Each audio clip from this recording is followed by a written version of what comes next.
अच्छी निस्बत। एक आदमी ने 2 ईंटें ली, एक ईंट को मस्जिद में लगा दिया और एक ईंट बैतुल कलाम में लगा दी। ईंटें एक जैसी, बनाने वाला एक, लगाने वाला भी एक, लेकिन एक की निस्बत मस्जिद से हुई और एक की निस्बत बैतुल खला से।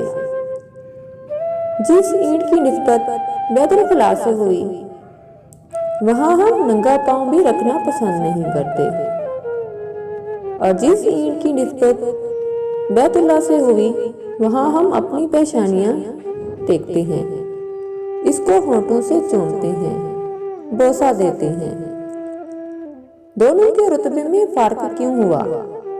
कीमत एक थी, चीज भी एक थी।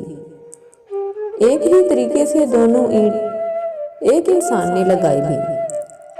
फर्क सिर्फ ये था कि दोनों की निस्बत अलग अलग थी। अपनी निस्बत अल्लाह वालों से रखें, यकीनन बहुत फर्क पड़ेगा इंशाअल्लाह। उम्मीद करती हूँ कि मेरी ये वीडियो आपको पसंद आई होगी। इसी तरह मज़ीद अच्छी वीडियो जानने के लिए मेरे चैनल को सब्सक्राइब करें और बेल आइकन को प्रेस करें, ताकि मेरी डेली न्यू वीडियो सबसे पहले आपको मिल सके। मेरी वीडियो को लाइक और अपने तमाम दोस्तों में शेयर करें। मिलते हैं अगली वीडियो में। अपना बहुत सारा ख्याल रखिएगा। अल्लाह हाफिज़।